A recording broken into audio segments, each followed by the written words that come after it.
بسم اللہ الرحمن الرحیم۔ رسول اللہ صلی اللہ تعالی علیہ وآلہ وسلم نے فرمایا، اے لوگو، جنت کو اپنی کوشش سے طلب کرو اور جہنم سے اپنی کوشش سے بھاگو، اس لیے کہ جنت اپنے طالب کو سونے نہیں دیتی اور جہنم اپنے بھاگنے والے کو نہیں سونے دیتی۔ بلا شبہ جنت مکارہ یعنی غیر مرغوب چیزوں میں پوشیدہ ہے اور جہنم قوتوں اور شہوتوں میں محفوظ ہے، لہذا تم آخرت سے بے پرواہ نہ بنو۔ اللہ کے نبی صلی اللہ تعالی علیہ وآلہ وسلم نے فرمایا، جب اہل جنت جنت میں داخل ہو جائیں تو اعلان ہوگا کہ اب ہر کوئی زندہ رہے گا اور کسی کو موت نہیں آئے گی۔ اب تمہارے لیے صحت ہی صحت ہے، تم کبھی بیمار نہ ہوگے۔ اب تمہارے لیے سیرابی ہی سیرابی ہے، کبھی پیاسے نہ ہوگے۔ حضرت ابو ہریرہ رضی اللہ تعالی عنہ سے روایت ہے کہ رسول اللہ صلی اللہ تعالی علیہ وآلہ وسلم نے فرمایا کہ اللہ تعالیٰ فرماتا ہے، میں نے اپنے نیکوکار بندوں کے لیے جنت میں وہ چیزیں تیار کر رکھی ہیں جسے نہ کسی آنکھ نے دیکھا اور نہ کسی کان نے سنا اور نہ کسی انسان کے دل میں اس کا خیال گزرا۔ رسول اللہ صلی اللہ تعالی علیہ وآلہ وسلم نے فرمایا، حضرت موسیٰ علیہ السلام نے اپنے رب سے دعا کی، عرض کیا کہ اے میرے رب، مجھے یہ بتا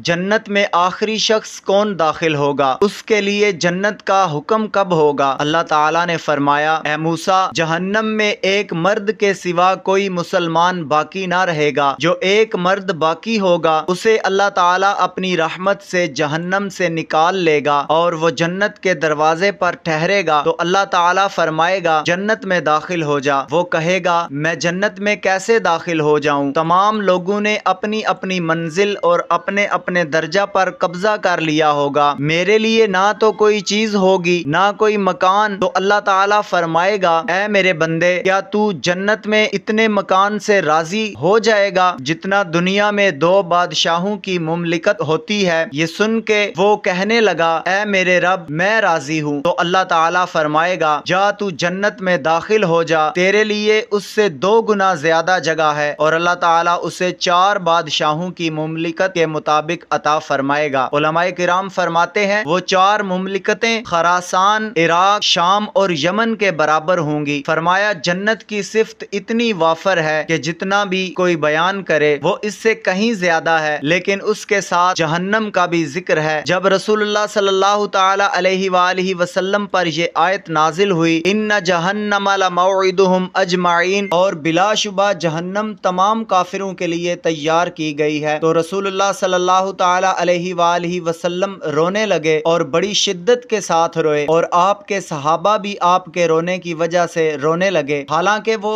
نہیں جانتے تھے کہ جبرائیل علیہ السلام نے آپ پر کیا نازل کیا ہے، اور کسی میں اتنی طاقت بھی نہ تھی کہ وہ آپ سے استفسار کرتے، چونکہ نبی کریم صلی اللہ تعالی علیہ وآلہ وسلم کی عادت کریمہ یہ تھی کہ جب آپ سیدہ فاطمہ الزہرا سلام اللہ علیہا کو دیکھتے تو آپ خوش ہو جاتے۔ اس لیے حضرت عبد الرحمن بن عوف رضی اللہ تعالی عنہ حضرت فاطمہ سلام اللہ علیہا کے دروازے پر پہنچے۔ ایک روایت میں حضرت عمر فاروق رضی اللہ تعالی عنہ کا بھی ذکر ہے۔ حضرت عبد الرحمن بن عوف نے دروازے پر دستک دی اور کہا، السلام علیکہ یا بنت رسول اللہ۔ انہوں نے فرمایا، وعلیکم السلام، اور پوچھا، تم کون ہو؟ عبد الرحمن بن عوف رضی اللہ تعالی عنہ نے عرض کی، میں بارگاہ رسالت مآب سے آیا ہوں، اور عرض کی کہ اللہ کے نبی صلی اللہ تعالی علیہ وآلہ وسلم بڑے غم زدہ ہیں اور شدت سے رو رہے ہیں، اور ہم نہیں جانتے کہ جبرائیل علیہ السلام نے آپ پر کیا نازل کیا ہے۔ سیدہ فاطمہ الزہرا سلام اللہ علیہا نے یہ سن کر فرمایا، تم یہیں ٹھہرو تاکہ میں اپنی چادر اوڑھ لوں اور نبی کریم صلی اللہ تعالی علیہ وآلہ وسلم کے پاس حاضر ہوں۔ ممکن ہے کہ حضور صلی اللہ تعالی علیہ وآلہ وسلم مجھے بتا دیں کہ جبرائیل علیہ السلام کیا حکم لائے ہیں۔ تو انہوں نے ایسا کمبل اوڑھا جس میں 12 پیوند لگے ہوئے تھے، اور وہ بھی کھجور کے پتوں کے ریشوں سے۔ دوستو، ہمارے لیے یہ بڑی فکر کی بات ہے کہ 2 جہاں کے سردار کی بیٹی دنیاوی چیزوں سے کتنی بے نیاز تھیں۔ جب حضرت فاطمہ سلام اللہ علیہا بارگاہ نبوت میں حاضر ہوئیں تو انہوں نے عرض کیا، اے اللہ کے رسول صلی اللہ تعالی علیہ وآلہ وسلم، آپ نے دیکھا نہیں کہ عمر فاروق میرے لباس سے تعجب کر رہے ہیں؟ قسم اس ذات کی جس نے آپ کو مکرم فرمایا، میرے لیے اور حضرت علی رضی اللہ تعالی عنہ کے لیے 5 سال سے کوئی بستر نہیں ہے سوائے بھیڑ کی کھال کے جس پر اپنے اونٹ کو چارہ ڈال کر کھلاتے ہیں، اور جب رات ہوتی ہے تو ہم اسے بچھا لیتے ہیں، اور ہمارا اوڑھنا کھال کا ہے جس میں کھجور کے پتے بھرے ہوئے ہیں۔ نبی کریم صلی اللہ تعالی علیہ وآلہ وسلم نے فرمایا، اے عمر، میری بیٹی سے کچھ نہ کہو، انہیں اپنے ہی حال میں رہنے دو۔ سیدہ فاطمہ الزہرا سلام اللہ علیہا نے کہا، میری جان آپ پر فدا ہو، آپ کو کس چیز نے رلایا؟ یا نبی کریم صلی اللہ تعالی علیہ وآلہ وسلم نے فرمایا، کیسے نہ روتا کہ جبرائیل یہ آیت لے کر آئے ہیں، ان جہنم لموعدہم اجمعین۔ سیدہ فاطمہ الزہرا سلام اللہ علیہا نے عرض کیا، یا رسول اللہ صلی اللہ تعالی علیہ وسلم، مجھے جہنم کے بارے میں کچھ بتائیے نا۔ نبی کریم صلی اللہ تعالی علیہ وآلہ وسلم نے فرمایا، جہنم میں رہون ایک مقام ہے کہ اس میں 70,000 آگ کے پہاڑ ہیں، اور ہر آگ کے پہاڑ میں 70,000 آگ کی وادیاں ہیں، اور ہر آگ کی وادی میں 70,000 آگ کی گھاٹیاں ہیں، اور ہر آگ کی گھاٹی میں 70,000 آگ کے شہر ہیں، اور ہر آگ کے شہر میں 70,000 آگ کے محل ہیں، اور ہر آگ کے محل میں 70,000 آگ کے مکان ہیں، اور ہر آگ کے مکان میں 70,000 آگ کے کمرے ہیں، اور ہر آگ کے کمرے میں 70,000 آگ کے صندوق ہیں، اور ہر آگ کے صندوق میں 70,000 آگ کے عذاب کی قسمیں ہیں، اور کوئی عذاب دوسرے عذاب کے جیسا نہیں ہے۔ یہ سن کر سیدہ فاطمہ الزہرا سلام اللہ علیہا اپنے چہرے کے بل گر پڑیں اور کہنے لگیں، ہائے خرابی اس کے لیے جو جہنم میں داخل ہوا۔ اور حضرت عمر فاروق رضی اللہ تعالی عنہ نے کہا، اے کاش کہ میں اپنے گھر بھیڑ ہوتا اور وہ مجھے ذبح کرتے اور میرا گوشت کھاتے اور میرے اعضاء کو ٹکڑے ٹکڑے کرتے اور میری ہڈیاں چور چور کر دیتے اور میں جہنم کا ذکر نہ سنتا۔ اس کے بعد حضرت ابو بکر صدیق رضی اللہ تعالی عنہ آگے بڑھے اور کہنے لگے، اے کاش میں جنگل کا کوئی پرندہ ہوتا جو پھلوں کو کھاتا اور نہروں سے پانی پیتا اور درختوں کی شاخوں پر بسیرا کرتا، اور مجھ پر حساب نہ ہوتا اور نہ عذاب اور نہ میں جہنم کا ذکر سنتا۔ اس کے بعد حضرت علی رضی اللہ تعالی عنہ یہ کہتے ہوئے نکلے کہ اے کاش میری ماں نے مجھے پیدا ہی نہ کیا ہوتا اور نہ میں جہنم کے ذکر کو سنتا۔ اس کے بعد حضرت سلیمان فارسی رضی اللہ تعالی عنہ بھی ایسا ہی کچھ کہتے ہوئے اپنے سر پر ہاتھ رکھے ہوئے نکلے، چلائے اور بلند آواز سے پکارنے لگے کہ قیامت کے سفر میں اس کا سفر کتنا زیادہ ہے اور اس سفر کا توشہ کتنا کم ہے۔ ایک حکایت ہے، منصور بن امامہ سفر حج کے دوران کوفہ کی ایک گلی میں ٹھہرے ہوئے تھے۔ رات کے وقت کسی ضرورت سے باہر نکلے تو اچانک ایک گھر سے کسی کے دعا مانگنے کی آواز آ رہی تھی کہ اے میرے خدا، تیری عزت اور تیرے جلال کی قسم ہے، میں نے اپنی معصیت میں تیرے خلاف کرنے کا ارادہ نہیں کیا اور میں معصیت کے وقت تجھ سے جاہل بھی نہ تھا، لیکن گناہ مجھ سے سرزد ہو گیا اور تیری ڈھیل دینے والی مجھ پر پردہ پوشی نے مجھے مغرور کر دیا اور میری بدبختی نے گناہ پر میری مدد کی اور میں اپنی جہالت سے معصیت میں مبتلا ہو گیا۔ اب میں تیرے فضل سے امید رکھتا ہوں کہ تو میرے عذر کو قبول فرمائے گا۔ اب اگر تو نے میرے عذر کو قبول نہ فرمایا اور مجھ پر رحم نہ فرمایا تو ہائے عذاب میں میرے غم کی درازی ہوگی۔ منصور بن امامہ فرماتے ہیں کہ وہ شخص جب خاموش ہوا تو میں نے یہ آیت کریمہ پڑھی، یا ایھا الذین آمنوا قوا انفسکم واہلیکم نارا وقودھا الناس والحجارۃ وعلیہا ملائکۃ